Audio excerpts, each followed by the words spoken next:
Okay, so 5 traits of extremely toxic people. I've seen them myself.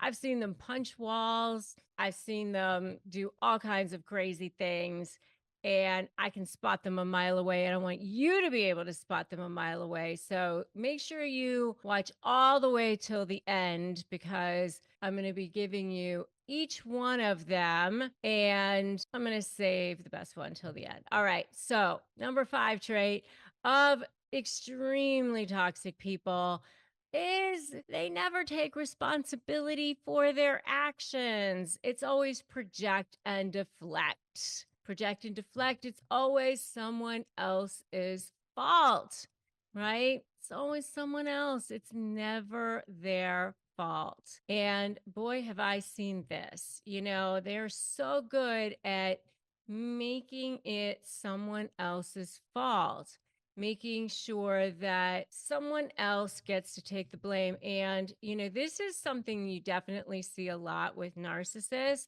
especially when they get caught in lies.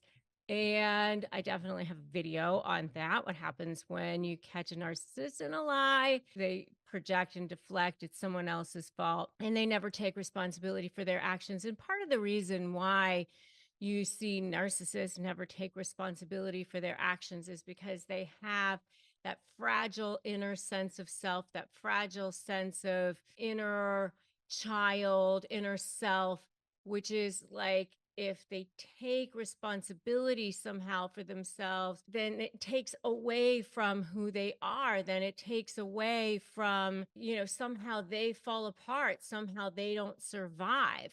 Somehow there's like that hollow inner self, and they literally become unglued. They literally become triggered. That inner sense of self is so fragile that they have to push it off on other people. They don't feel whole, they don't feel complete.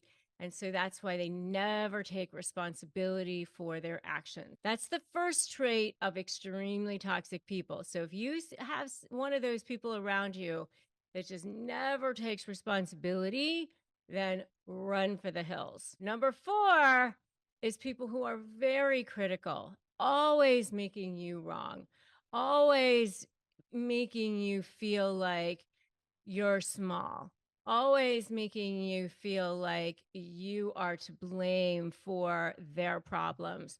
It's always you. You are the problem. You're the one. It's never their fault. It's never them.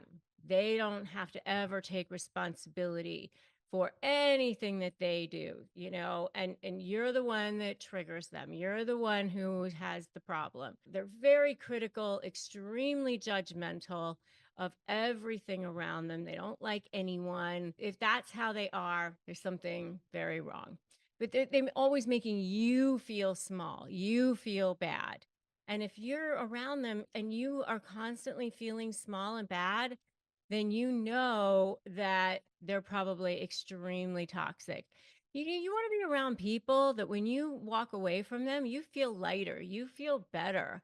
They're fanning your flames. You feel like, I just want to be around that person more because they make me feel really great every time I'm around them. All right. So that's number 4. Number 3 is a person who is always making themselves out to be a victim. That's the third type of person who's extremely toxic. Have you ever been around this type of a person? They're just constantly a victim. They're constantly, everything is woe is me. Everything is bad. No matter how much it seems like their life is great, they're just always a victim. Covert narcissists are really, really great at that. And if you want to know more about covert narcissists, I definitely have a video about covert narcissists, about especially covert narcissism in relationships, and you should definitely check that out. All right. So that's number 3. And if you guys have seen this so far, give me a totally in the comments. So that's number 3. Number 2, this is where the person is just always talking bad about other people. This is that one who's just like constantly talking bad about other people behind their backs. And you just know they're definitely talking bad about you too. I mean, if they're talking bad about other people to you, you know they're talking bad about you when they're with other people too. I mean, that's just how people are. And so that's just a trait of an extremely toxic person. People who feel good about people don't do that. And I go back to the four agreements, which is never to take anything personally. This is a book which I highly recommend. It's one of my top reads. And it's four agreements that you make with yourself. One of the agreements is to never take anything personally, because people treat other people the way they feel about themselves, good or bad. So if somebody treats other people badly, it's because they feel bad about themselves. Hurt people hurt people, right? So if somebody feels good about themselves, then they treat other people well. If somebody feels like crap about themselves, then they treat other people poorly. And so people who talk badly about other people, it's just somebody who just feels toxic inside. So they just are a toxic person in general. And that's just not the type of person that you really want to spend your time with. There's an old saying that says, if you really want to know where you are in life, take a look around and see who the top 5 people are in your life. And that'll tell you where you are in life and what kinds of a quality of where you are in life. So you want to make sure that the top people in your life are super quality people. I always say defend your light with your life and make sure that the people who are closest to you are people who you really want to defend your spirit and defend your light. Right. So that's number 2. And number 1, the number 1 most toxic person in the world, people who lie, people who don't have integrity, right? Liars, liars, liars, liars, pants on fire. People who don't have integrity. Without integrity, nothing works. People who lie. And those narcissists, they are pathological liars. They lie about everything. They lie about things they don't even need to lie about, which is the crazy thing to me. And that's where you end up getting your leverage, by the way. That's where you end up being able to create your patterns, create your strategy, all that good stuff for your cases, for your negotiations. So it's time for you to spot narcissists in less than a minute flat. So what I'm going to do is I'm going to give you the signs that you are dealing with a narcissist. The first one is that they need to be the center of attention. Now, there's a number of different ways that they can show up as being the center of attention. It's not always, hey, look at me, I'm the best, I'm the brightest, boasting, bragging. I used to think that that was how they always showed up. I was wrong. Believe me, when I was dealing with a covert narcissist, which was a female business partner that I had, and I've been dealing with narcissists for a long time, but it wasn't until I was a target of one that I really realized this and really started to be on this mission to help you. And that's when I started this YouTube channel, that I really realized how horrible and heinous narcissists could be. They can show up as wanting the center of attention by presenting themselves as the victim, as poor me. Oh, life is so awful. And then they manipulate people in that way. And that's actually way more toxic than the look how great I am type of narcissist. The type that shows themselves to be oh, this person wronged me, or I can never get my way, or the type that guilts people into doing things. They're actually, I think, far worse, far stealthier, really a smarter type of narcissist. I don't want to say smarter, but a savvier type of narcissist than the boasting one that everybody kind of knows and can spot more readily. So you got to be very careful about that other type of narcissist that also wants that attention and has that need to be that center of attention, but goes about it in a different type of way. So you can spot them right away as well, but they're going about trying to be the center of attention in a different way. They're presenting themselves as the victim. But again, they have this need to constantly be the center of attention. They're just putting themselves as the center of attention in a different way. They can also put themselves as the center of attention by immediately putting themselves the center of a crisis. Somebody is sick. Somebody is hurt. They know to put themselves there right away. But you got to look to see, is this person only showing up if there's sort of like a photo op or the right people are watching, they're not necessarily helping if the right people aren't watching.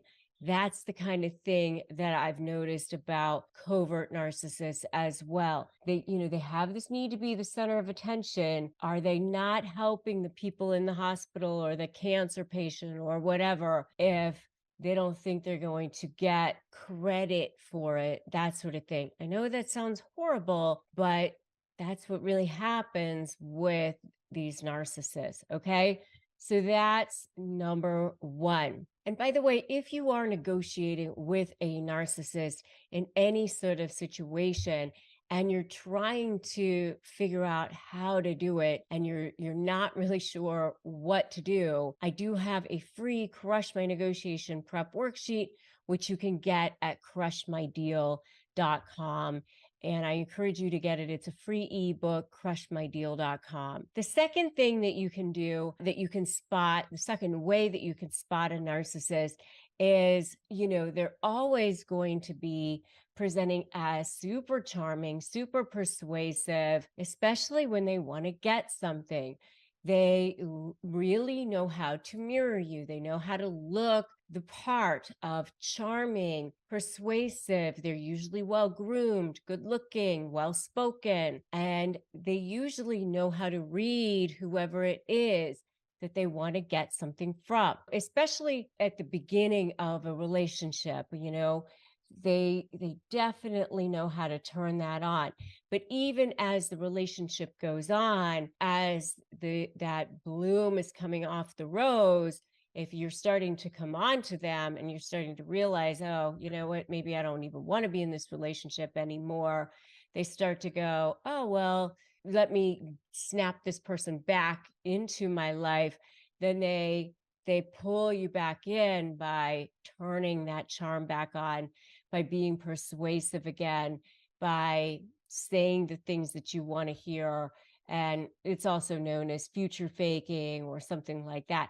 And even after the relationship is over, they can come back in and turn that charm back on sometimes, which is sometimes known as hoovering. They know how to turn on that persuasiveness, turn on that charm. No one is more charming or more persuasive than narcissists. Okay, so they're incredibly, incredibly persuasive and charming. So that's the second thing. The next thing is they have a huge, huge sense, grandiose sense of self-importance. They believe that they're more important than anyone else. Not only do they think that they're more important than anyone else, but they believe that they should be treated more importantly than anyone else. And they believe that they should be treated more specially than anyone else, that they, should be the most special person in the room, that they should have special treatment. And so, this is the person who will go into restaurants and expect the best table or expect the best treatment or expect the best special menu, send the steak back if it's not prepared in exactly the right way. I know for me, like I have been in situations where my husband and I have been with people who, they send food back. I'm not talking about small things, but I'm talking about where they have mistreated wait staff and been talking down to wait staff and treated people in a horrible, horrible way. And I'm telling you, it is embarrassing. I was with another family one time where the wife actually got up and left and demanded that their entire family all leave too, just because water wasn't brought to the table exactly when she wanted it and the way she wanted it, and tried to stiff the family on the wait staff on a bill, and then ended up not tipping the wait staff. I mean, it was horrible and it was horribly embarrassing. But this is the kind of thing that they do. They expect special treatment. They expect to be treated uniquely. They expect to be catered upon, that sort of thing. And if they're not, then they take this as actual criticism sometimes, and they are extremely sensitive to criticism. So that's the next one. The next one is that they are extremely sensitive to criticism, overly sensitive to criticism, and they cannot handle being disagreed with in any way, shape, or form. Even if you're not disagreeing with them, sometimes you are actually just having your own opinion about something. But if they see this as you disagreeing with them, then it becomes this massive, huge fight. It can be embarrassing at dinner tables. It can be embarrassing at parties. And, they can actually cause issues at holidays, issues at birthdays, family parties, family reunions, even if you didn't even mean anything. They're very, very easily slighted. You can be saying, I wasn't even saying anything about you. You can be saying, let's just agree to disagree. I was not even looking your direction. But a lot of times they can't handle that. This is where you see incidents of road rage or whatever, because you see these people who are highly, highly sensitive. And what's going on is that narcissistic injury is being triggered. It causes this narcissistic rage to come flying out. And there it is, right? And so if you see that, you've spotted a narcissist. You've spotted that narcissist in 1 minute or less, right? And this is one of those signs that you are dealing with a narcissist. So we are heading down through the list, and we still have many more signs that you are dealing with a narcissist. Okay, the next one is that they need constant, constant admiration and affirmations from others. It's like you can't say anything nice about anyone else, by the way. Like if you can just say, you could say something nice about the dog. Oh, the dog did a good job today in pet school. Did I do a good job? Did I do a good job today? Like they want constant affirmations, constant admiration. What about me? Did I do a good job? You have to constantly be feeding that ego, that black hole that's going on inside of them.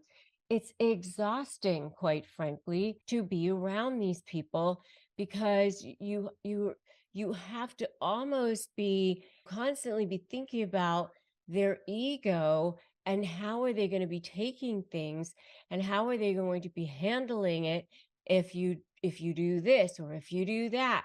And this is what you mean about this walking on eggshell thing, because if I talk to this person, how are they going to perceive this? Or if I show up in this car, how are they going to perceive that?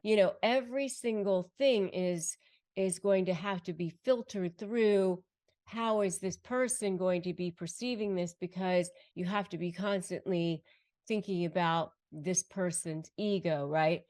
But their need for affirmations and admiration is just constant. I remember one time I actually interviewed a secretary for a legal position, a legal secretary, and she flat out told me in the interview, I need lots of admiration. I need lots of words of affirmation. And I remember thinking, oh, thank you for telling me straight up front, because I don't want to have to be like on the hook for thinking about this all the time. Not that I don't give lots of praise to people, but I was like concerned that what if I don't give enough and this woman was going to be thinking that I wasn't giving enough, and it was like too much pressure for me. So I didn't end up hiring her just for that reason. Okay, so the next one is they're often manipulative, using, exploiting, they take advantage of others, they want to use people, they're opportunists. These people see relationships as transactional. If I do something for you, what are you going to do for me? I'm not doing anything for you unless you're going to do something for me. It's just everything is back and forth. It's a using type of a relationship. I'm going to use you for whatever I can get out of you, and I'm assuming you're using me too. I'm manipulating you, you're going to manipulate me. It's a very mistrusting, distrusting type of world, and that's how they are in this world. Right? It's difficult to be in a relationship with them, and they lack empathy. They don't actually really care about people because they're just constantly in this scarcity mode. I don't have enough to give, and so I can't care about you because I'm in survival mode all the time. I don't have enough to think about. It's like this pain. It's like if I'm starving, I can't think about you. So that's why they don't have any empathy. This is what it is that you're dealing with when you're dealing with a narcissist. And they're jealous. They're jealous all the time because of that. They feel like everybody else has more, and so they're in this world of envy constantly, and looking to see what if somebody else has more than they do, and if they do, then they're jealous of that, because they believe that they should be better than everyone else, right? And if you've seen any of these so far, give me a totally in the comments. Just write totally in the comments. I know that you guys have. The last few that I have are that they are arrogant. They can be very, very arrogant, extremely haughty, very difficult to deal with. Oftentimes, they can be impulsive. They don't think about what it is that they're doing because all they can think about is right in front of their face. So what happens is that the people around them end up having to clean up their messes. You end up being the responsible ones because they're just thinking about right in front of their face, and they don't think about long-term issues, long-term problems. And so they end up being very, very irresponsible types of people, and they're preoccupied with these fantasies of success and these fantasies of what's going to happen, and power and brilliance or beauty or ideal love a lot of times. And what I see in negotiations, by the way, is they will actually take themselves down to take you down. And that's the thing that you don't even realize, by the way. I think a lot of times people are so afraid of narcissists, but they don't realize that they're actually horrible negotiators for the long term, because they don't think about long term.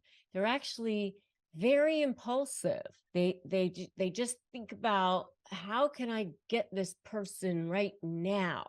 They only think in terms of black and white, good or bad. So they just want to get the person who is, they think they perceive to be the enemy, so they want to take them down before they take you down, or whatever, you could take them down or whatever, because now you're public enemy number one. And so they don't think strategically long term the way they should a lot of times. Those are some of the ways that you can spot a narcissist in 1 minute. And that's why my SLAY methodology actually works better on narcissists than the way they negotiate, because my SLAY methodology is strategy, leverage, anticipate, and focus on you. You are actually better at being a negotiator against them than they are for themselves. So Ben and Jennifer Lopez are engaged again. And I just want to talk about that in this video, because what is up with that? I get that Jennifer Lopez wants to have a love life, and I'm all for people being happy in their love life. I mean, why not? Why not have a love life and be happily ever after and have romance in your life? And I want people to be together and all that good stuff.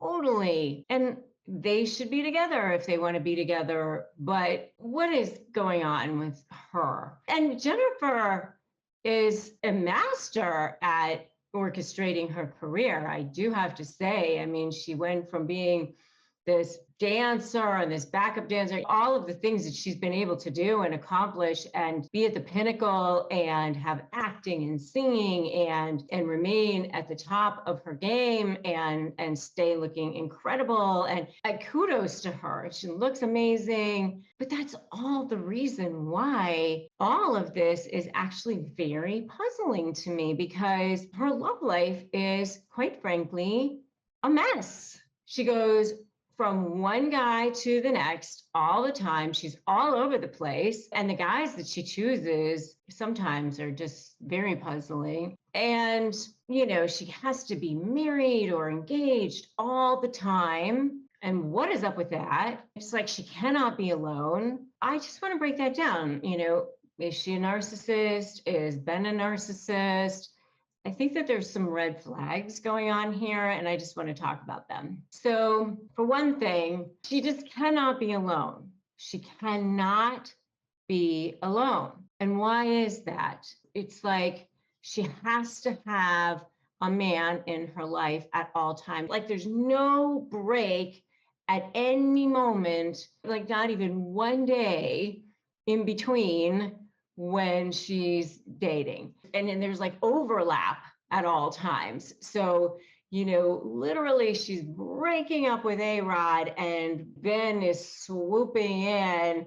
It's like they're passing each other on the driveway, or maybe he's, as A-Rod is packing up his stuff, Ben is moving in or something. I mean, it's that much of an overlap at all times. And I think that there's a red flag in that. And, Ben, there definitely was red flags with him, frankly. I always say that the red flags in a relationship for marriage or for any relationship are what I call the 3 A's. And that's abuse, addiction, and adultery. And certainly with Jennifer Garner, he had 2 of the 3 that we definitely know about, and that is addiction and adultery. I mean, he definitely cheated on her, and he definitely had an addiction. I mean, he was in and out of rehab a couple of times for sure.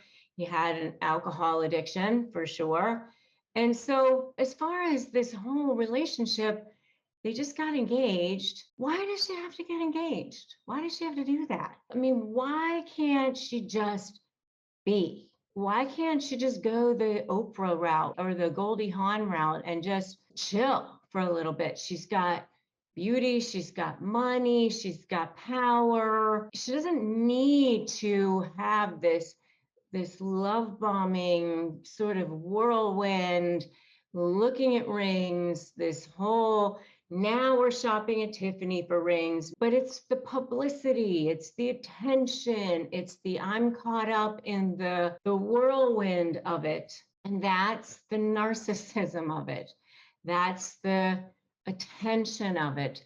That's the I have to have that attention and that external validation of it. And that's really a red flag to me, because she can't just be grounded. She can't be okay with just being in her own space and in her own power. That tells me that there's not an internal sense of value, that it's all coming from external, that she can't be alone, that she's not feeling okay with just being herself, that she needs this external attention from men, that she needs this external attention from the public, that she needs to be swept off of her feet, that she needs all of this stuff going on, that she needs the attention from external sources, that there's a fragile sense of ego going on. These are all red flags to me. The problem with that is that at some point, all of this is going to settle down, that you can't sustain this level of energy and heightened emotions and fun and games and excitement and hormones.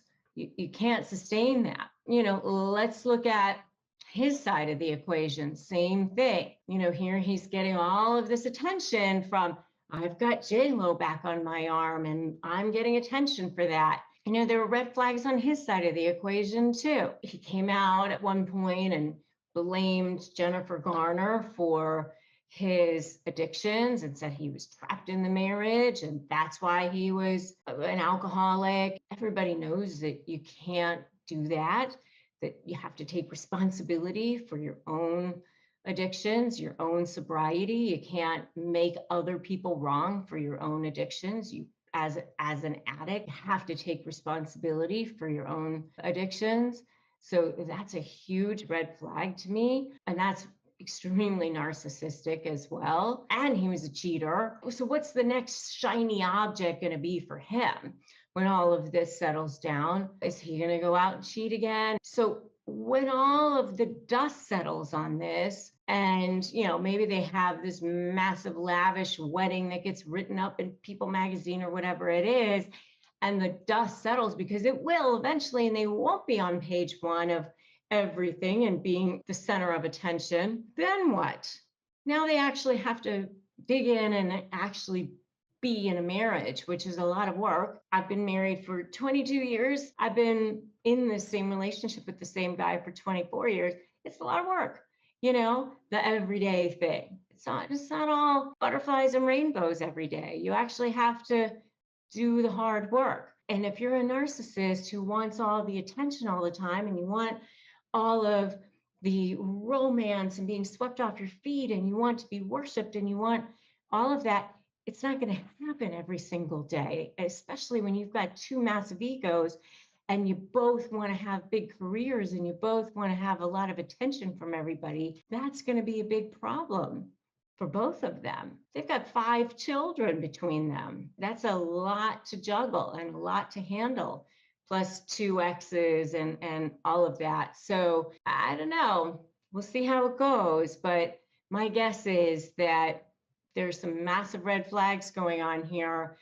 And I don't see long-term going on here. And, until Jennifer can really figure out who she is and feeling whole and complete without, this massive worship and attention from a man, especially one who also needs to be worshiped and have lots of attention himself, she's probably not going to be getting the happily ever after here that she's looking for, but we'll see. So there's one particular trait that everybody overlooks, but there are several traits that everybody knows about with narcissists. So I'm going to just go through the ones that everybody knows about, the ones that they think of when they think of narcissists, and then at the end, I'm going to let you know what the one is that everybody overlooks when they look at traits of narcissism. Number one, shamelessness. So narcissists tend to be openly shameless. Like, they'll just go and do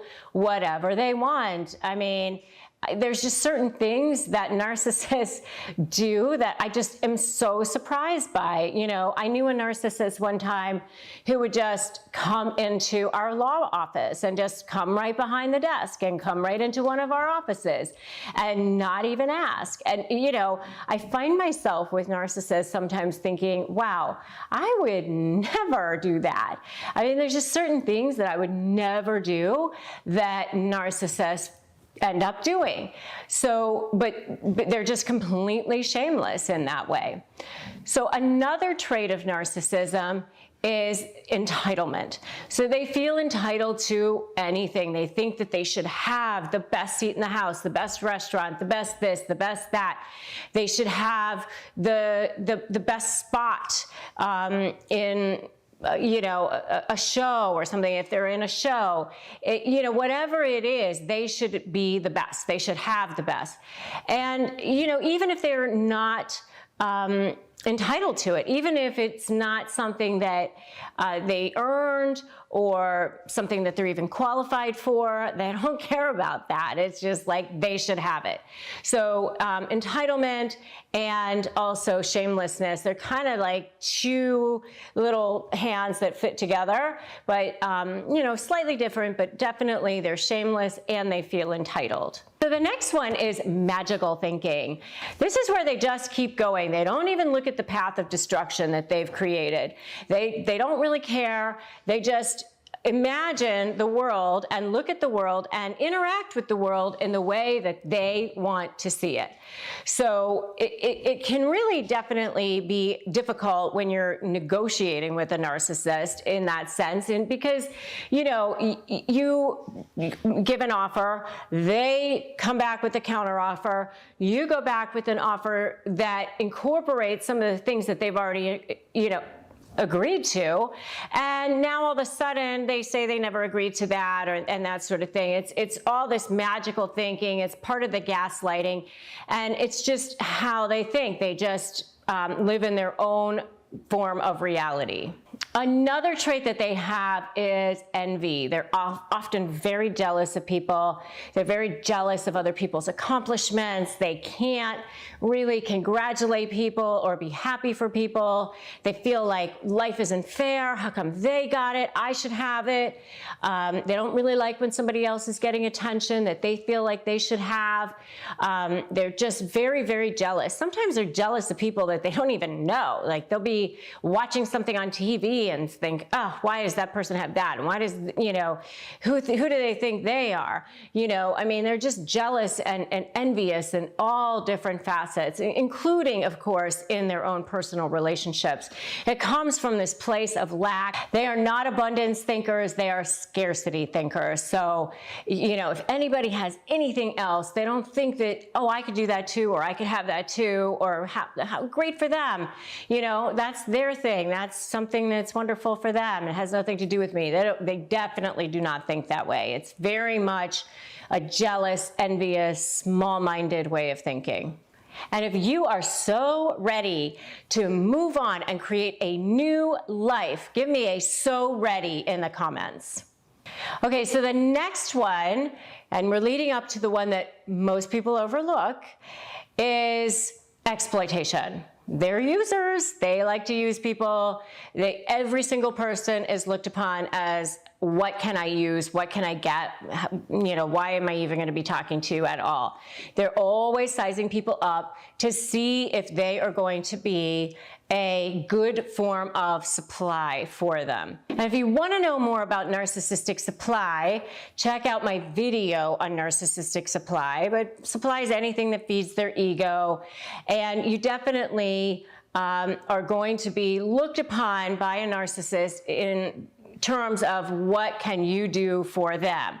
It's never reciprocated, by the way. It's like, just to be in their space at all, you better be doing something for them. And if you want something out of them, then you better be ready to reciprocate like 100,000-fold. And even that's not good enough. Like, you're supposed to do it all for them. And the next one that you normally hear about is lack of boundaries. And that is, narcissists just do whatever they think they want. They just go wherever they want. They look through people's stuff. They will open people's mail. They will go into people's closets. They will show up places that they're not supposed to show up. They have no boundaries because they feel entitled, and it all kind of gels together into a toxic stew of yuck. But that's one of the things that they also have, is no boundaries. But the last one is the one that's most overlooked, and that is that narcissists have no sense of self. They feel very small inside. That's the not so secret. They feel inside like nothing. They have a very fragile sense of self. So all of those other traits, the ones that people see, the ones that people identify with the most, the ones that they use, that psychologists and psychiatrists use to determine if somebody's actually narcissistic, are actually all things that they layer on so that they can hide the fact that they have no sense of self themselves.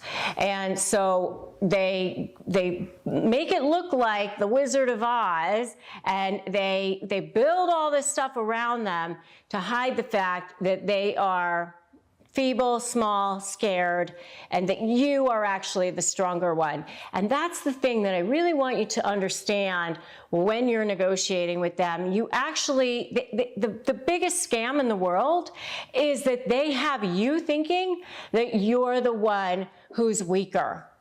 They're actually the weaker ones. The hidden habits of a covert narcissist are that, number one, their public persona is very different than their private persona. They look very different on the surface than who they actually are. It's very shocking when you start to realize, because you just start to have this sense, but you kind of feel like you're going crazy when you start to suspect things, because everybody else thinks that they're wonderful, and they still seem so wonderful when you're dealing with them, but things aren't adding up. It's just sort of like they're passive aggressive. They agree to do things. Absolutely. Oh yeah, of course I'll do that for you. And then they don't. And you're asking them about it again. Oh, of course I'll get to that. Yes. And then they don't. You're so like, what's going on, and money issues, they didn't put the money in the right place. And why didn't they? Or they say they're going to get something from the store and then they don't. And, and you would just wonder, like, what is going on, like, oh, could you get the tickets? And I'll make sure to pay you back. And then they don't. Or they say they're going to call when they're supposed to, but then they don't. And oh yeah, I just, I didn't get to that. But they still seem like they're so nice. So you just think like, maybe it's inadvertent, or maybe I'm reading too much into this, or it's very, very subtle. But then it just keeps happening and things are not the way they seem. But their public persona is very, very different, because they're just very passive aggressive. So that's number one. Number two is they express rage and then they deny their anger. It's just like this surface thing that's happening. And then, oh, I'm not angry. I mean, it's just like they seem like they're angry, but then oh, I'm not angry. And so you just constantly think like you're the one that's going crazy all the time, because it's just right underneath the surface, this constant sort of competition and smiling, but it's just this plausible deniability is happening all the time, where everything they say or everything they do doesn't really quite come back to them, you know? So the things that they will say and the things that they will do don't quite come back to them. You know, they might pit people against each other, or they might say things such as, oh, I can see that you've lost weight, but oh, too bad about the stretch marks. Or they withhold information. Oh, I meant to tell you that. Oh, it just slipped my mind. Little things like that. But when you go to tell somebody about it, they go, well, I'm sure that it was inadvertent, but it just stacks up, stacks up, stacks up. That sort of thing. Number 3 is they'll express criticism and make it sound like concern. Tim, he was drinking a lot last night, and I just so worried. I'm so worried about him. I'm so concerned about his drinking. They might say it in a context of a custody situation where it's long before the divorce has even started. But then, 6 months later, when the divorce actually happens, then they can say, oh, I did mention to you about the drinking, and, I'm just concerned. I'm really just concerned for the children. I'm sure that you'll testify on our behalf because, for the children, because Tim is an alcoholic. And Tim probably isn't an alcoholic. Tim probably just drinks like a normal person, but they say things in these ways that make it sound like they're just concerned, so they express criticism, but they make it sound like concern. Those are the kinds of things that they'll do. If you've seen this before, put "so true" in the comments. And I would love to know the kinds of things that you guys have seen too. What kinds of hidden habits you guys have seen. The next thing that they will do is they will often play the victim when they're attacked. If you will say anything at all to them, like, how come the money is missing from this particular account? Or why haven't you done what you said you're going to do yet? Or something like that. Then all of a sudden it's like, oh my gosh, I can't believe you're questioning me. Or my sister died and I can't believe that you would question my integrity. Or why would you bring that up now?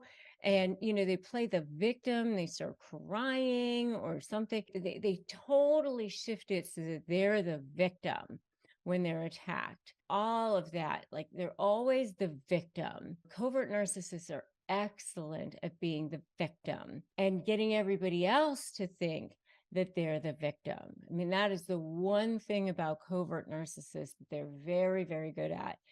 And that's being the victim. And then number 5, of course, because they are narcissists, they have a lack of empathy because narcissists are narcissists. So, of course, they don't have empathy, just like all narcissists don't. And they use their guilt and shame to control others. The coverts are usually always playing the victim. So they try to make other people feel guilty. I can't believe you would do this to me. It must be nice for you to have what you have. I never had it like that. I never got anybody to do things, or, oh, that's really great for you. Oh, congratulations, that you get to do that. I'll just sit over here. Nobody ever appreciates me. Nobody ever, acknowledges all the things that I do for everybody, and, so they do things like that. That's the kinds of things that a covert narcissist will say.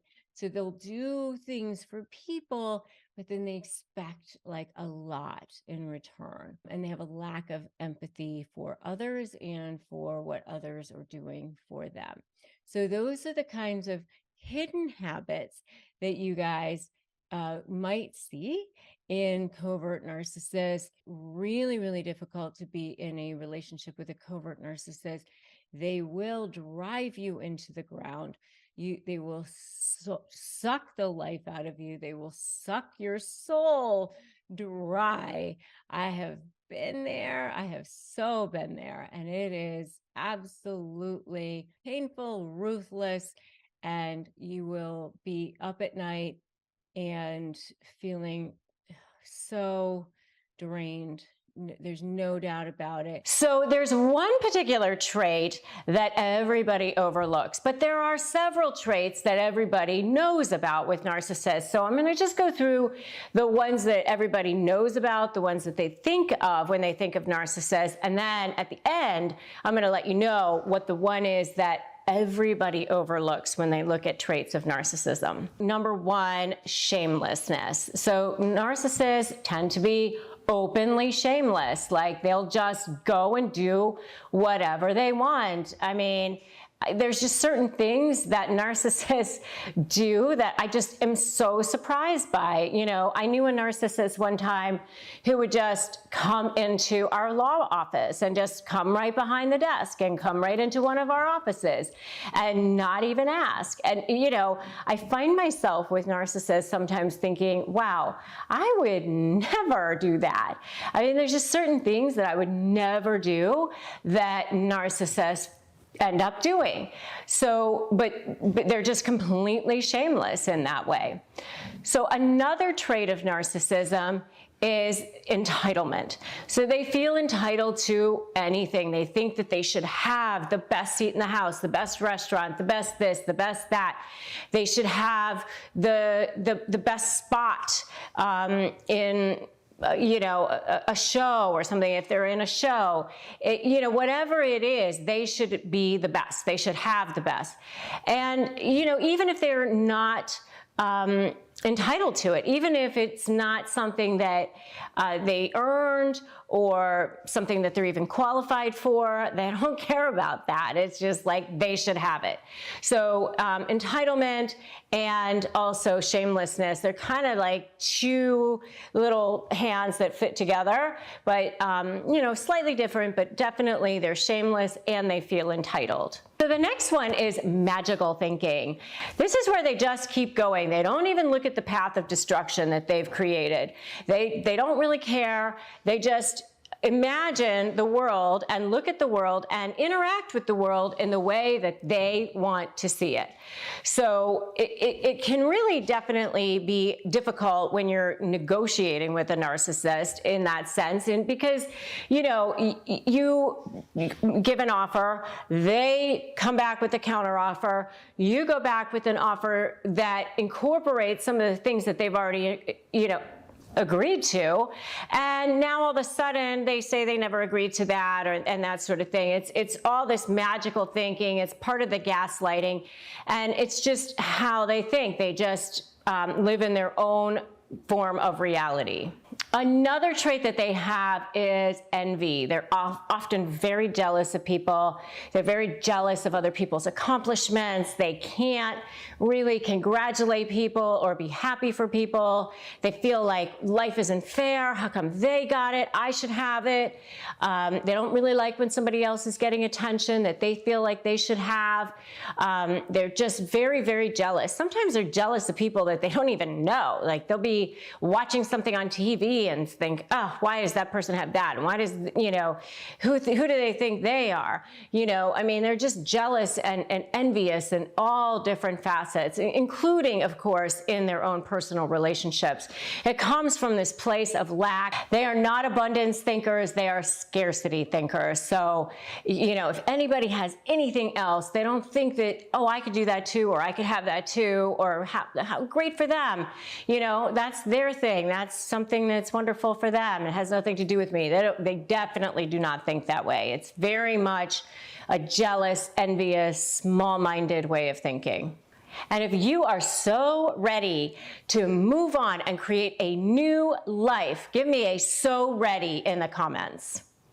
Okay, so the next one, and we're leading up to the one that most people overlook, is exploitation. They're users. They like to use people. Every single person is looked upon as, what can I use? What can I get? You know, why am I even going to be talking to you at all? They're always sizing people up to see if they are going to be a good form of supply for them. And if you want to know more about narcissistic supply, check out my video on narcissistic supply. But supply is anything that feeds their ego, and you definitely are going to be looked upon by a narcissist in terms of what can you do for them. It's never reciprocated, by the way. It's like, just to be in their space at all, you better be doing something for them. And if you want something out of them, then you better be ready to reciprocate like 100,000-fold. And even that's not good enough. Like, you're supposed to do it all for them. And the next one that you normally hear about is lack of boundaries. And that is, you know, narcissists just do whatever they think they want. You know, they just go wherever they want. They look through people's stuff. They will open people's mail. They will go into people's closets. They will show up places that they're not supposed to show up. You know, they have no boundaries because they feel entitled. And, you know, it all kind of gels together into a toxic stew of yuck. But that's one of the things that they also have, is no boundaries. But the last one is the one that's most overlooked, and that is that narcissists have no sense of self. They feel very small inside. That's the not so secret secret. They feel inside like nothing. They have a very fragile sense of self. So all of those other traits, the ones that people see, the ones that people identify with the most, the ones that they use, that psychologists and psychiatrists use to determine if somebody's actually narcissistic, are actually all things that they layer on so that they can hide the fact that they have no sense of self themselves. And so they make it look like the Wizard of Oz, and they build all this stuff around them to hide the fact that they are feeble, small, scared, and that you are actually the stronger one. And that's the thing that I really want you to understand when you're negotiating with them. You actually, the biggest scam in the world is that they have you thinking that you're the one who's weaker. They're actually the weaker ones. Okay, so let's talk about the 5 things that narcissists actually enjoy. Like, they're so sick that normal people, healthy people, they don't enjoy. In order to understand this, you have to understand one thing. Normal, healthy people are motivated by lots and lots of different things. You know, we can be motivated and incentivized by, geez, we have a love for our children, or we want to help homeless people, or we want to do a good job at our work, or we want to make money. There may be a variety of things that we want to do. We can be motivated and incentivized by a lot of different things in our lives. At the same time, narcissists are motivated by one thing and one thing only. They are motivated by narcissistic supply. And that's it. It's like, if you think about a person who is drowning, at that time, they're only going to be motivated by one thing. They're going to be motivated by, I need air. I need to be able to breathe. I need to get out of this pool, or whatever it is. And that's kind of how they feel, in a sense. It's constant survival for them. And so that's why, in a way, they can't think about anybody else but themselves. And that's why they kind of feel like they have to push other people down, because it's like, oh, let me step on somebody else's head in order to get out of this pool so that I can survive. And you kind of have to think of it sort of like that in a way, because somehow many, many years ago when they were children, they were traumatized or something happened to them that made them believe that in order for them to survive, other people can't. And so they need this narcissistic supply. They have no inner sense of value. So they've got to layer on anything externally that they can in order to try to grasp some sort of sense of value. So that's what's really going on with them. And there are some hierarchies of narcissistic supply. And that's how we do create that leverage. I mean, there's how they look. And then there's that, what I call the dark underbelly of narcissistic supply, which is devaluing people and making them squirm and all those sorts of things. So, what narcissists do enjoy that other people don't necessarily enjoy is, kind of like that hidden dark underbelly side, because that hierarchy, that higher side of narcissistic supply, one that's in view of the world, other people do, probably enjoy, which is, the adulation, looking good. Of course, everybody wants to look good. Everybody enjoys getting compliments. Everybody enjoys nice things in life, so that hierarchy, that high side, that the side that's exposed to the world is probably, everybody probably enjoys those things. It's nice to have a nice home. It's nice to, but they need that stuff. They need it to breathe. It's, supply is it's their food, it's their oxygen, it's their lifeblood. For a normal, healthy person, they don't need that stuff to breathe. They don't need it. It's like, it's nice to have a nice compliment. It's nice to have, those things, but I don't need it in order to survive. And that's the difference.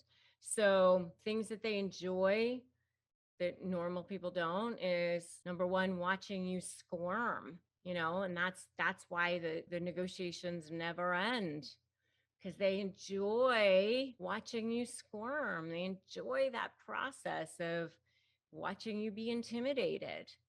They like that. So that's number one. Number two is gaining that power over you, being better than you, seeing you be hurt. They like that. They like that pushing you down, watching the flying monkeys line up on your side and making you feel small. They like that because they feel small. So they want to try to make you feel small. They enjoy that. Oh, let me, create an event and everybody's going to be invited and you're not. They like that. I mean, it's a horrible thing. Normal people would never want to do that, would never want to hurt somebody else. When I was dealing with narcissists in my life, I remember how many times out of my mouth did I say, oh my God, I would never do that. I would never even think of doing something like that. I remember saying that so many times, but narcissists do those kinds of things on a regular basis to hurt people. One of the things that I found that narcissists also like to do is hurt you so that they can turn around and be your savior and kind of comfort you. That's also a really sick thing. Like, let me hurt you so that then I can be there for you. That's a really, really weird thing. I've noticed that in some of the relationships that I've observed when I was representing people in their divorces, even physically sometimes, where people would be abusive. And then they actually got to be the one to comfort that person and then be needed by that person. That's a really, really sick cycle of abuse right there. Very, very sick. And if you are in an abusive relationship, please, please, please reach out. Please go to the nearest shelter, call the domestic abuse hotline, please. That's number three. Number four is something else that they enjoy, which is wooing you and seeing you fall into their trap, setting you up. They love to see if you're going to be testing you to see if you're going to be a good victim. I have a whole video on that, how narcissists test you to see if you're going to be a good victim. You should definitely check out my video on that. How narcissists test you. I mean, they're so sick. If you think they're so sick, give me a so sick in the comments below. So that's the next one. And then the last one is, once you've walked away and you've finally gotten away, you finally made it, you finally escaped.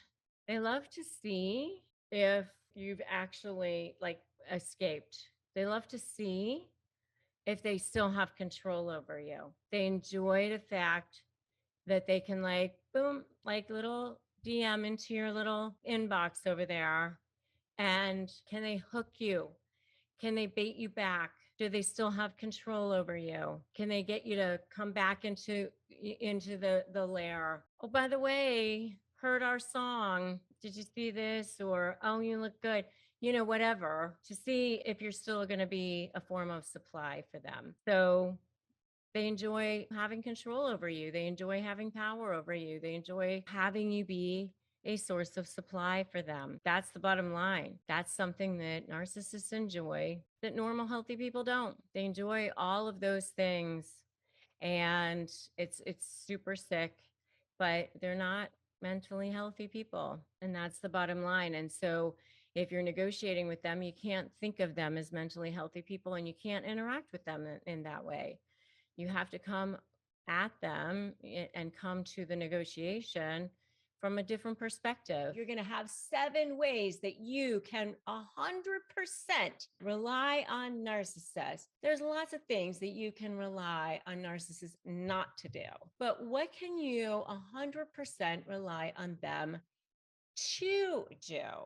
Okay. Number one, you can 100% rely on them to ruin special occasions. And why is that? Why do they love to ruin special occasions? Well, they don't want to see you getting the attention. They hate when you are getting attention or other people are getting attention. I mean, that's just the bottom line. There is a supreme example in the whole Will Smith, Jada situation. I'm telling you, what a better example than right there.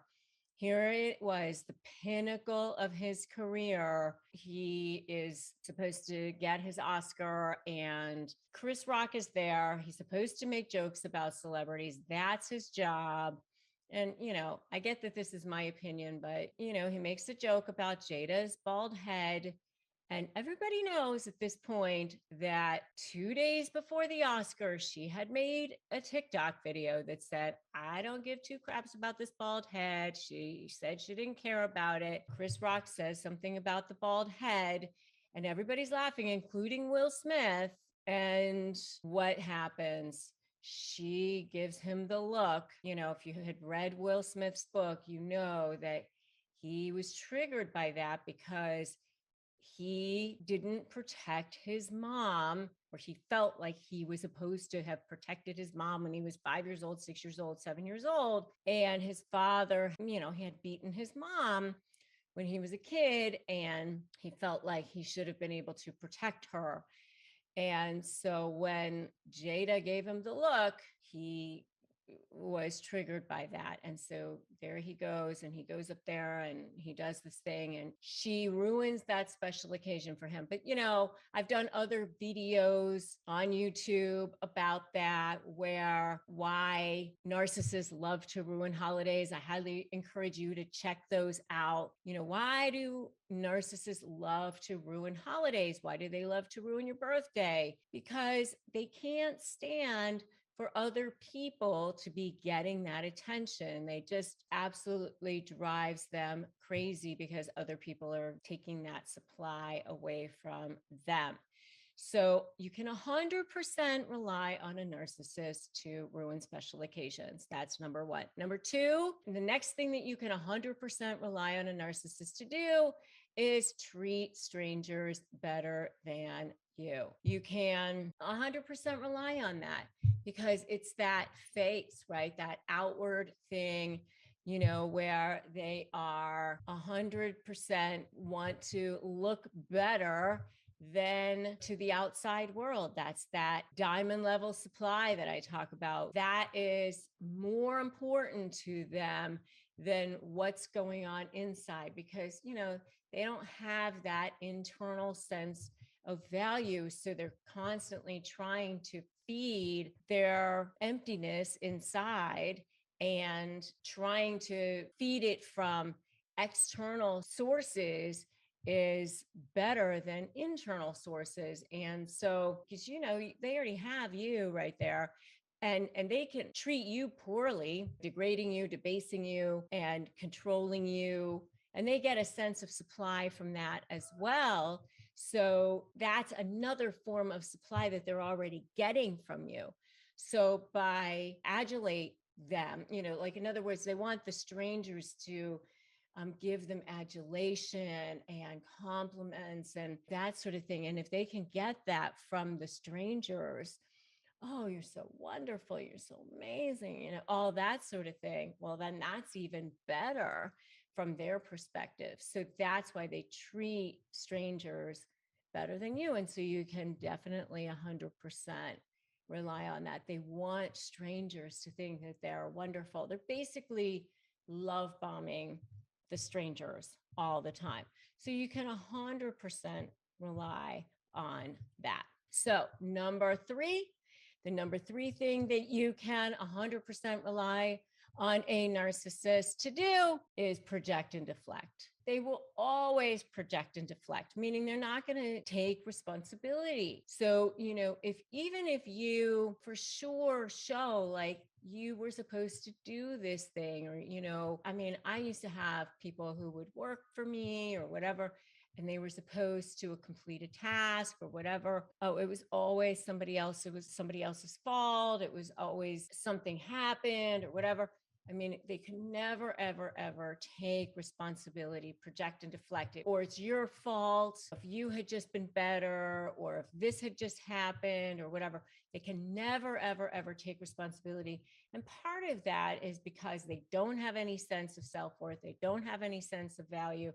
And so if they have to take responsibility, then somehow it takes away from them. So that's number three. Number four is what I call lying and denying. It's very closely related to projecting and deflecting, but it's a little bit different. And that is that, they will always lie and deny. And so again, even if you present like a text message or obvious evidence that says you did this thing, you said this thing, no, didn't happen. Nope. Lying and denying. They will absolutely lie right to your face. And hey, that becomes great leverage, by the way. If you end up having to litigate against them, you end up having a case with them. That's how you build your case. That's how you start building your summaries. That's how you start building your leverage, which is what I teach you guys.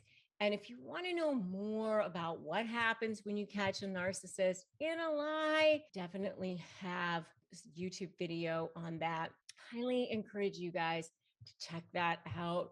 And if you agree with me so far, highly encourage you, write amen in the comments here, because you know that what I'm saying is true so far, right? I know you guys have seen this. So, 100% you can rely on a narcissist to do these things so far, right? All right. So the number five thing that you can 100% rely on a narcissist to do is gaslight.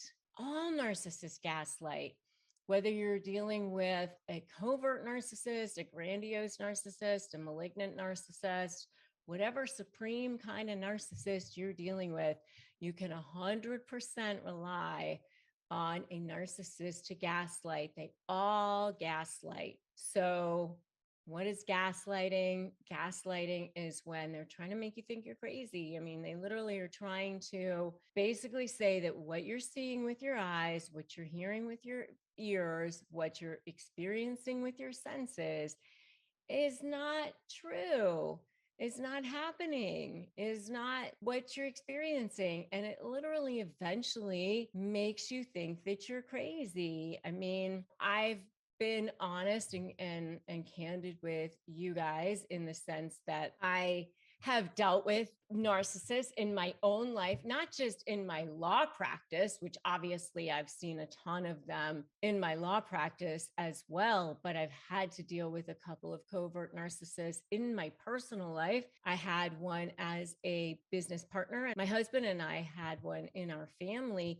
And, you know, I've personally had to deal with gaslighting, and it's really just insane when you're experiencing this gaslighting, when you know you've had a conversation with somebody and they literally come back and say, "Oh, we talked about that, don't you remember?" And you know you didn't have that conversation, or you know that the conversation was something different than what you talked about. It's crazy.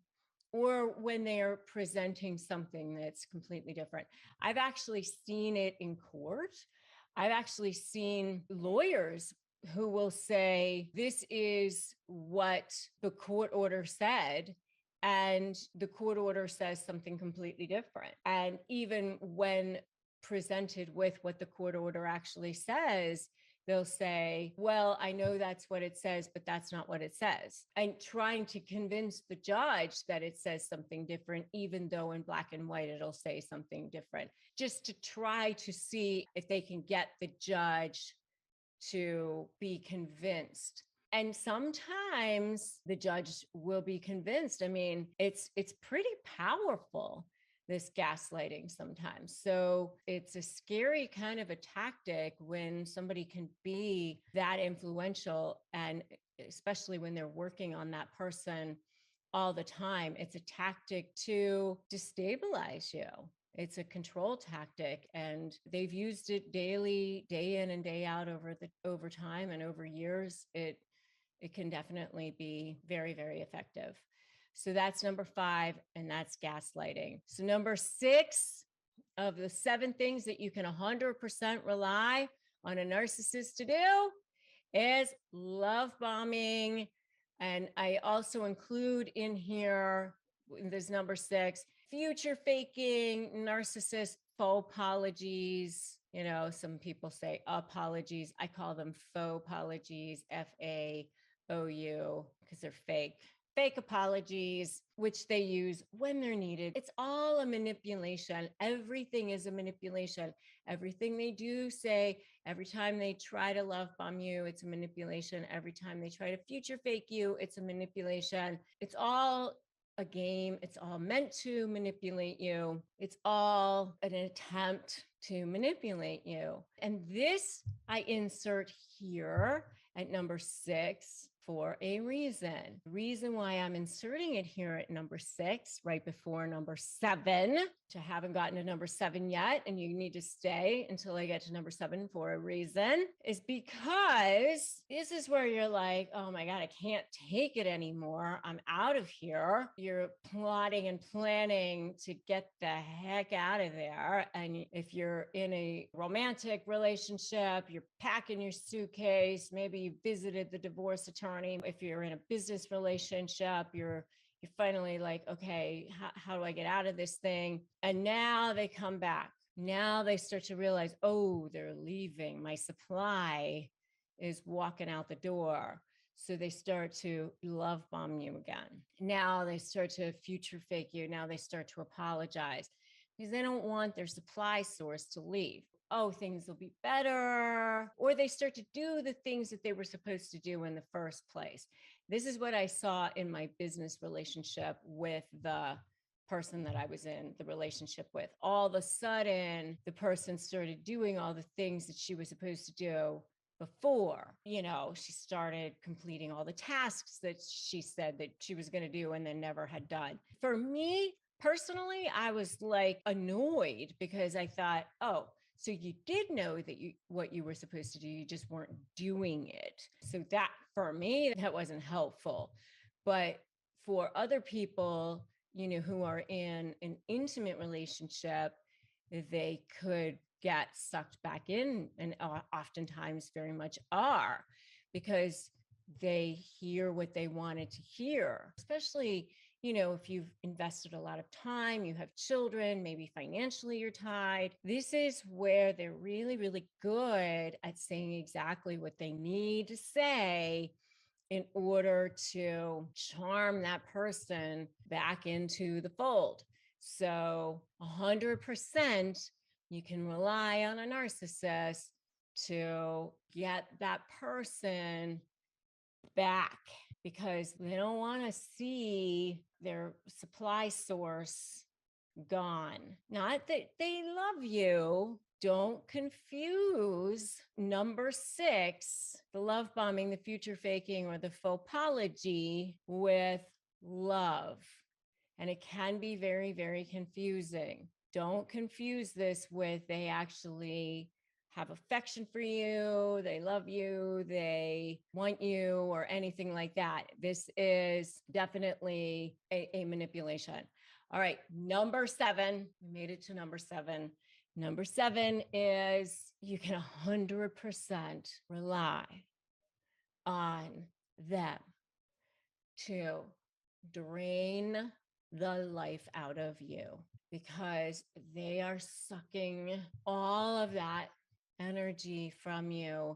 They are energy vampires. Before I knew these terms, I used to say that, when I was dealing with a narcissist, I used to say it was like a leech. I didn't know why I felt that way, but I felt that way. I mean, you can 100% rely, because it is a black hole. That need for supply that they have, it can never be filled. You are expected to try to fill it, but you can never fill it. And so that's number 7, is you can 100% rely on them to drain the life out of you. And you will end up feeling completely depleted, completely drained. And you're going to end up feeling like your soul is sucked